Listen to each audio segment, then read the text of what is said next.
नमस्कार, मैं doctor Varun Mittal, senior consultant urology and kidney transplant at Fortis memorial research institute Gurgaon.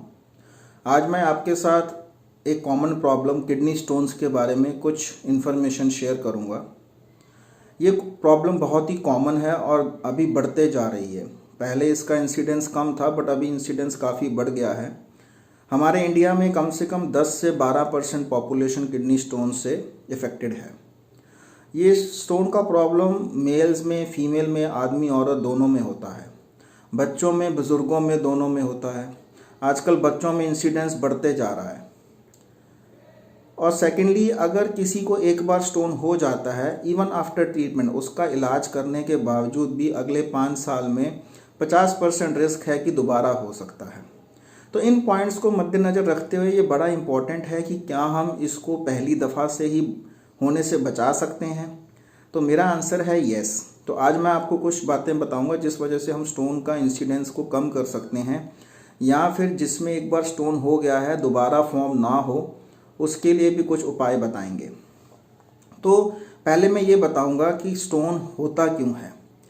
More than 90% of the stone basically lifestyle और dietary habits की वजह से होता है।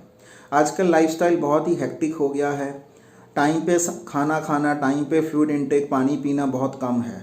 बहुत लोग भागा दौड़ी में रहते हैं।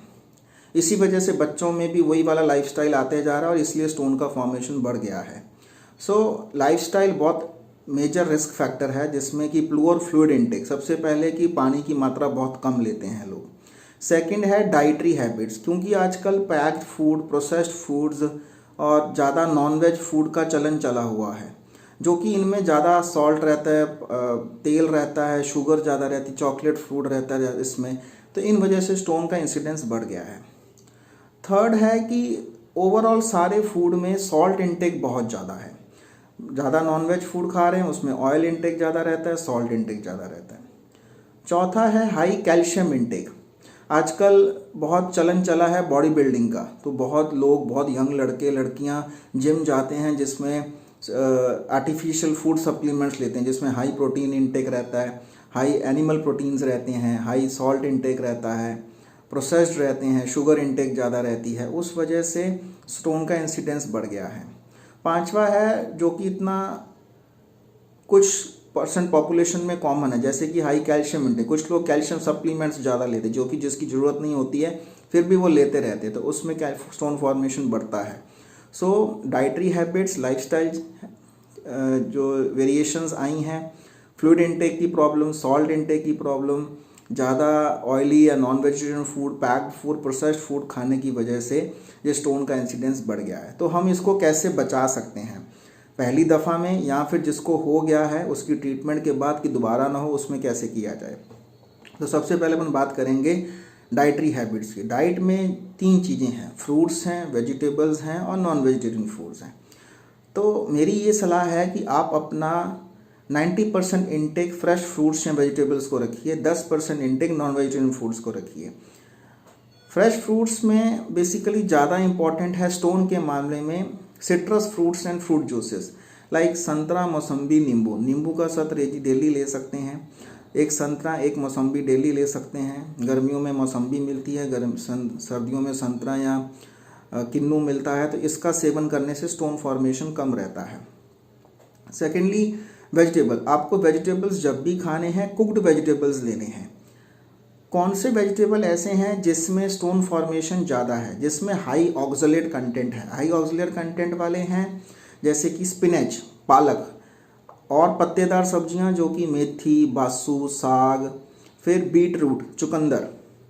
फिर उसके बाद इन सब का सेवन कम करना है, जो कि उसके उल्ट गोभी हो गया, गाजर हो गया, घिया, लौकी, कद्दू, बीन्स, इनका सेवन ज़्यादा करना है। ऑक्सलेट वाले जो रिच वाले वेजिटेबल्स हैं उसका सेवन कम करना है।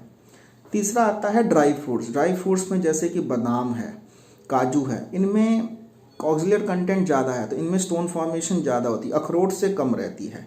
तो ड्राई फ्रूट का ओवरऑल सेवन ज़्यादा नहीं, एक्सेस में नहीं होना चाहिए। ये तो हो गया हमारा फ्रूट्स एंड वेजिटेबल्स के लिए, ड्राई फ्रूट्स के लिए। अब तीसरा है नॉन वेजिटेरियन फूड, चाहे वो चिकन है, फिश है, पोर्क है या बीफ है। सारे फूड में आपको रिस्क ऑफ स्टोन फॉर्मेशन ज़्यादा है। क्यों है? क्योंकि इनमें ऑयल ज़्यादा है, सॉल्ट ज़्यादा है और एनिमल प्रोटीन है। ये rich source of animal protein है। Animal protein basically plant protein से ज़्यादा रिस्की होता है स्टोन फॉर्मेशन में। उसमें प्यूरिन कंटेंट ज़्यादा रहता है, overall uric acid stone formation का इंसिडेंस बढ़ता है, जो कि आजकल चलन चला है। जो यंगर पॉपुलेशन है ज़्यादा नॉनवेज फूड खा रही है, पैक्ड फूड खा रही है, टेक अवे फूड्स खा रही है, तो इनमें सॉल्ट और एनिमल प्रोटीन का इंटेक बहुत ज़्यादा होता है, तो इसलिए स्टोन फॉर्मेशन ये है। तो इसको कम खाने से आप स्टोन के इंसिडेंस को कम कर सकते हैं। ओवरऑल अगर आप मेरी माने तो 4 to 5 पोर्शंस डेली फ्रूट्स या वेजिटेबल्स के लेने हैं, 1 पोर्शन आपको नॉन वेजिटेरियन लेना है, और कम करना है तो हफ्ते में आप 2 ही बार नॉन वेजिटेरियन फूड लीजिए। ओवरऑल आप वेजिटेरियन फूड के ऊपर ज़्यादा प्रेफरेंस दीजिए। इसके बाद आता है फ्लूइड इनटेक। फ्लूइड इनटेक आपका मोस्ट इम्पॉर्टेंट है, जिससे आप अगर बाकी सब भी नहीं कर रहे हैं तो कम से कम फ्लूइड इनटेक आपको बहुत सही मात्रा में लेना है। जैसे कि सबसे इम्पॉर्टेंट है पानी कम से कम 2 से 3 लीटर आपको डेली लेना ही लेना है। जो हाई टेम्परेचर वाले एरियाज़ हैं जिसमें स्वेटिंग ज़्यादा है, लेबर जिसमें ज़्यादा है, एक्सरसाइज ज़्यादा है, तो उन लोगों को ज़्यादा पानी कम से कम 3 से 4 लीटर भी ले सकते हैं। तो पानी ज़्यादा पीने से स्टोन फॉर्मेशन का इंसिडेंस कम हो जाता है। तीसरा है कैल्शियम फूड्स, कैल्शियम सप्लीमेंट्स। कुछ लोग ऐसे ही सप्लीमेंट्स लेते रहते हैं, डॉक्टर ने लिख दिया जी वीकनेस लग रही है तो कैल्शियम सप्लीमेंट लिख दिया, तो ऐसे कैल्शियम सप्लीमेंट नहीं लेना है, सही सलाह के बाद ही लेना है। कैल्शियम का एक्सेस भी स्टोन बनाता है, कैल्शियम का डेफिशिएंसी भी स्टोन बनाता है। डेफिशिएंसी स्टोन तो बनाता ही बनाता है, बट बॉडी भी वीक करता है, माल नरिशमेंट हो जाती है। तो कैल्शियम का जो बैलेंस है वो आपको डॉक्टर के सलाह से के बाद ही पता लगेगा कि क्या आपको कैल्शियम इंटेक ज़्यादा लेना है या नहीं लेना है। अगर नहीं लेना है तो कितना लेना है। फोर्थ आ गया, मैंने आपको जो पहले बताया, सॉल्ट इंटेक। तो सॉल्ट इंटेक, हाई सॉल्ट जो है जिसमें हाई सोडियम कंटेंट है, जैसे non vegetarian food, package foods. कुछ लोग घर में सब सब्जियों में, तला हुआ खाने में सॉल्ट बहुत लेते हैं, सलाद में सॉल्ट डाला जाता है, तो हर चीज़ में कई लोगों को सॉल्ट डालने की आदत रहती है। तो सॉल्ट से सोडियम बढ़ता है, यूरिन में सोडियम ज़्यादा आता है, यूरिन में कैल्शियम ज़्यादा आएगा, यूरिन में सिस्टीन कंसंट्रेशन ज़्यादा होगी, तो ओवरऑल स्टोन फॉर्मेशन बहुत हो जाती है। तो ये जो 4-5 पॉइंट्स बताए हैं, डाइट को लेके, फ्रूट्स को, वेजिटेबल्स को, नॉन वेजिटेरियन फूड्स को, फ्लूइड इंटेक को, वाटर इंटेक को, सॉल्ट इंटेक को, नॉन वेजिटेरियन फूड्स में जितना सॉल्ट है, कैल्शियम इंटेक को, अगर आप इन सब का ध्यान रखते हैं और अप्रोप्रिएट बैलेंस्ड फूड खाते हैं जिसमें सॉल्ट कम, शुगर कम और ऑयल कम, ये 3 दुश्मन हैं हमारे, नमक, चीनी और तेल, अगर ये तीनों का सेवन कम रखेंगे और पानी की मात्रा को ठीक रखेंगे तो आप अपना ओवरऑल स्टोन से आप बचे रहेंगे। ये आपका टेक होम मैसेज था आज का। Thank you.